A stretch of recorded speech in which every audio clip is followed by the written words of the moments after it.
O gatilho de familiaridade é essa questão de que tudo aquilo que é familiar nos parece mais seguro, nós confiamos mais.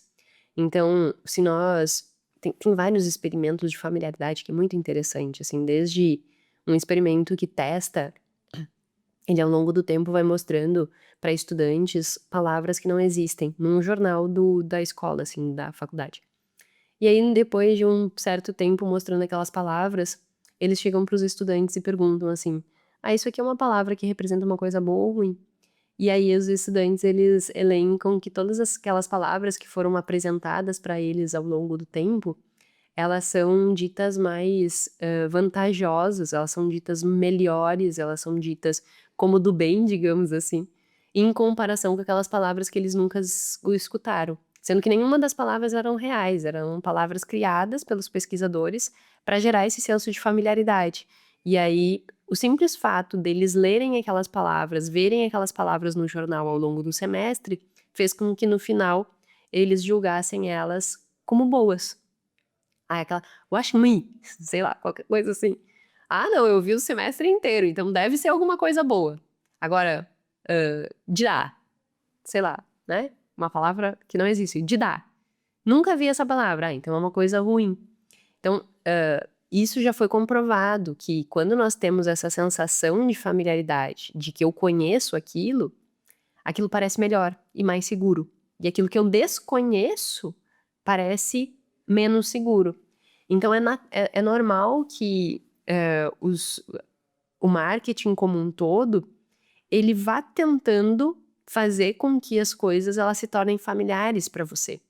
Porque quanto mais familiar for, mais seguro tu vai ter que aquele é o caminho certo a seguir, inconscientemente.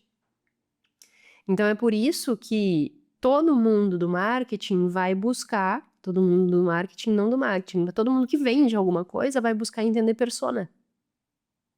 Por que entender persona? O que que é a persona, né? É o meu público-alvo. Por que que entender meu público-alvo é importante? Porque quanto mais eu entendo o meu público-alvo, mais eu consigo direcionar a minha comunicação para eles, mais a minha comunicação parece familiar para aquele público e mais engajado aquele público será, maior tendência daquele público me comprar. Entende?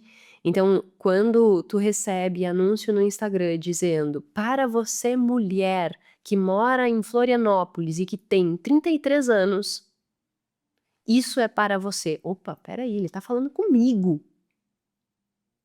E isso faz com que tu tenha uma maior predisposição de ser levada para o brete, porque tu sente que aquilo ali é para ti, mas é que ele foi construído para aparecer. Então essa sensação de familiaridade, essa sensação ela faz com que tu tenha uma maior predisposição a efetivamente ir para aquela direção. Reciprocidade, eu já tive gente comprando a formação, comprando a mentoria, comprando uma outra imersão que eu dei no ano passado, dizendo assim: "Jéssica, não tô comprando a formação, eu não tô comprando a mentoria, eu não tô comprando a imersão. Eu tô simplesmente pagando pelo aquilo que tu já me deu. Tu já me dá tanto no podcast, o podcast já impactou tão fortemente a minha vida, que eu vejo que o mínimo que eu posso fazer é comprar o teu curso, porque é um ato de agradecimento. E isso não deixa de ser uma reciprocidade, que eu particularmente, nessa con na forma que eu construo aqui, né, o podcast, eu realmente julgo que a pessoa faz de coração, e eu também. Então eu acho justo, sabe, porque realmente a qualidade do conteúdo que eu entrego aqui é uma qualidade de um conteúdo que poderia ser cobrado. Tem cursos pagos e muito bem pagos que têm um nível de profundidade, um nível de rigor no que é produzido muito menor do que o que eu dou aqui de graça. Mas o que acontece é que muitas e aí o que eu quero dizer é que, assim, efetivamente isso acontece, né, eu realmente entrego muito aqui. Então eu não vejo uma coisa injusta a pessoa me dizer isso, na verdade eu sinto um reconhecimento. Mas muitas vezes isso não é feito de uma forma que tu realmente tem acesso a algo de muito valoroso antes, né. Muitas vezes isso é feito simplesmente para gerar esse senso de reciprocidade. Então: "Ah, eu vou te dar", nos supermercados acontece muito isso. "Ah, eu vou te dar uma prova de determinada coisa, né, vem aqui e faça essa degustação". Aí depois tu fica com vergonha de dizer que tu não quer comprar. E aí tu compra. Mas aí tu não precisa daquilo, tu não tinha aquela necessidade, tu não tinha mapeado aquele gasto, tu não tinha te organizado para aquilo, mas tu fica com vergonha de dizer não para o vendedor. E aí tu compra. Então a reciprocidade que eu julgo prejudicial é essa, sabe? É quando tu não consegue dizer não, porque tu te sente na obrigação de ir lá comprar. E isso não é difícil de acontecer. Acontece no supermercado, acontece quando as pessoas te envolvem muito, assim, né. No meu Instagram todos os dias alguém me manda: "Ai, eu posso fazer uma análise muito minuciosa, hã, das tuas publicações e fazermos uma reunião para eu te mostrar um modelo de negócio, não sei o quê, não sei o quê, não sei o quê, não sei o quê". Eu não dou a mínima, né, eu não dou ouvido, até porque essas pessoas entram em contato comigo simplesmente porque elas querem faturar. E definitivamente, a minha lógica de atuação não é por aí.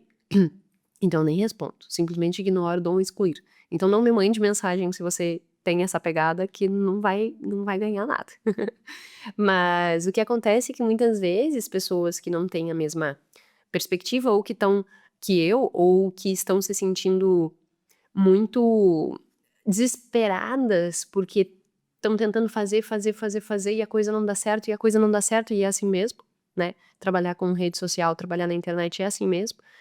Muitas vezes nós fazemos, fazemos, fazemos e parece que aquilo não vai andar pra frente, é normal. Pega meus reels, agora os reels não passam de 2.000 visualização. Que coisa séria, por que que não passa? E a gente fica tentando fazer, fazer, fazer, fazer, fazer e não vai. Então, às vezes, as pessoas se desesperam nesse contexto e recebem uma mensagem dessas e aceitam uma reunião. Aí a pessoa ali envolve tanto entregando uma análise, entregando e tal, que a pessoa fica com vergonha de dizer que não quer. E aí ela entra dentro de uma furada, porque daqui a pouco aquela pessoa tá só construiu aquela estratégia ali para realmente conseguir fechar o contrato, e no final das contas, não entrega no longo do processo o que efetivamente teria que entregar. Mas ela foi levada pela manada sem nem perceber, entende? Então assim, nós temos que cuidar muito esse gatilho da reciprocidade, principalmente quando ela tá envolta com essa sensação de: "Nossa, eu vou ficar com vergonha se eu não comprar". Se tu tiver com essa sensação: "Eu vou ficar com vergonha de não comprar", dá 1000 passo atrás, porque provavelmente tu tá sendo levado pela manada e tu não tá nem percebendo.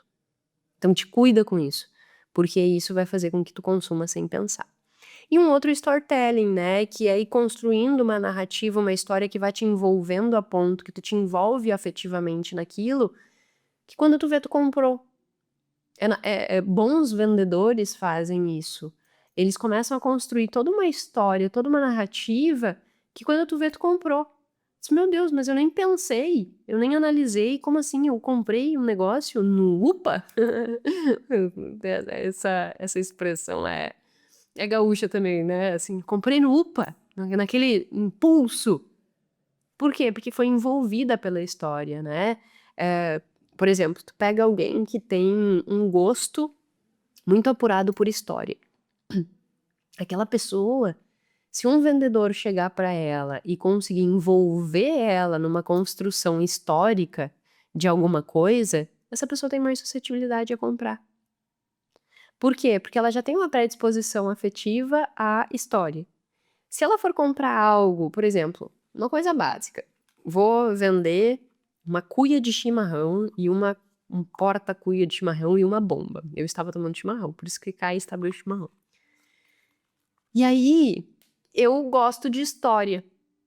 E aí vem o vendedor e me diz assim: "Jéssica, esta bomba tem um formato da bomba, a mesma bomba que era utilizada, quando foi lá, os 7 povos das missões. E aí, o que acontece é que essa bomba naquele contexto e não sei o quê, não sei o quê, não sei o quê, não sei o quê. Ai, eu quero uma bomba dessas. Aí esse desenho desse cavalo, ele representa o cavalo crioulo que na guerra tal atuou, que não sei o quê, não sei o quê. Ai, nossa, eu quero esse porta-cuia.